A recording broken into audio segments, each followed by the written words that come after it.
Thanos here, and welcome to the latest video in my series of gym hacks. Be sure to subscribe and check out the other videos in this series if you haven't already, and I'm trying to grow my channel, so if you could share this video with family or friends, that would be greatly appreciated. Whether you're trying to build lean muscle or cut aggressively while minimizing muscle loss, here are a few tips, tricks, basics, and hacks that you can use to help you out. One proven method to boost your metabolism is drinking 100 to 130 fluid ounces of water per day. You might have a little bit of trouble chugging down this much water one day of the week, let alone every day, so I developed a strategy that should help you consume more water than usual, if not the full 130 fluid ounces per day. This strategy should help you at least to develop the capacity to consume 100 to 130 fluid ounces of water per day.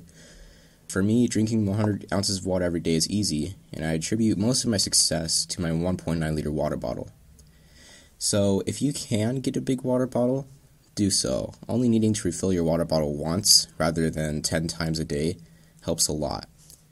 But don't push yourself so hard to drink water that you're drinking 2 times as much water as you would every other day. Permanent progress takes time, and you don't want to get waterlogged. Something that has become quite popular is drinking water in the morning on an empty stomach, and there are plenty of studies that back up that routine.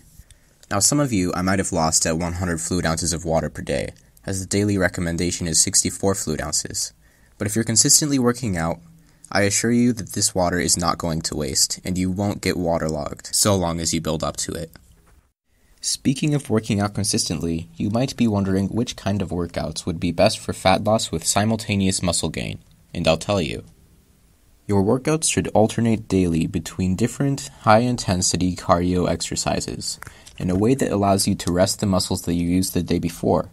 An example, sprinting, then boxing, and back and forth. Sprinting would work your glute muscles, and then boxing would give those muscles a rest and work your calves, and then alternating would allow you to rest those muscle groups and get the most gains for both of them. One of the main benefits to doing this is you can gain muscle through cardio, and you don't really need a leg day because you're working out your legs through cardio. However, if you plan to lift heavy weight with squats, you might want to plan it so that your rest days for weightlifting and rest days for cardio are staggered.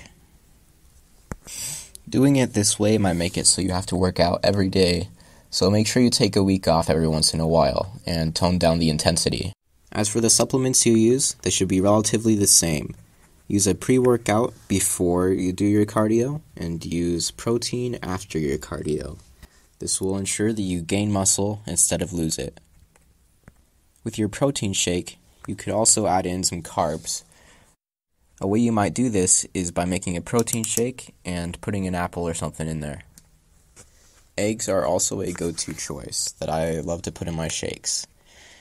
People might tell you that you'll get salmonella or something from them, but as long as you get them from the grocery store and they say pasteurized on them, they should be fine. Though, if you're a bit squeamish, I understand. I was too at first until I tried it for a while and didn't get salmonella. So, putting eggs in your protein shakes is one thing that I actually suggest. So now that we've covered what to have before and after a workout, what to do for the workout itself, and the water you should take, now I'm going to tell you guys what you should eat for the rest of the day. What you do the rest of the day matters just as much as what you do during your workout. There are some bodybuilders who are especially supportive of this, such as Arnold Schwarzenegger, who even goes as far as to say that you should only be sleeping 6 hours a day. You can do all the other things you need to do in the day more. So here's what you should be eating. I recommend low to medium carbs because carbs can change into fat if you have too many. So avoid pastries. Those are always high in carbs. You're going to want to stick to meat, and you're going to want your red meats with more fat because they have the good fats that are good for fat burning. And you might be like, well, how would fat increase fat burning? And really, I don't know enough to answer you. So in the description below, I'll leave a link that will explain this better than I can. However, one thing I do know about good fats is that they increase your testosterone, which is important in building and keeping muscle. So great, now we have what you should eat, but how much of this excellent food should you eat per day? In order to lose fat, you should be in a calorie deficit, and what that means is you should have less calories than are needed to maintain your body weight. Now you should still be careful with your deficit, because if you go too low you can lose muscle, no matter what you eat. So I recommend 1700 to 1900 calories. The reason I say 1700 is because we're talking about cutting aggressively. So we're not going to completely eliminate muscle loss, but we will prevent losing as much muscle as you could lose if you went lower than 1700 calories.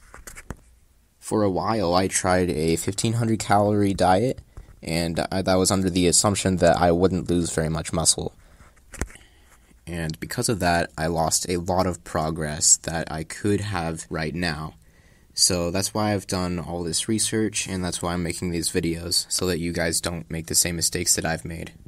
Alright guys, as I mentioned before, I would be greatly appreciated if you would share this video with family and friends.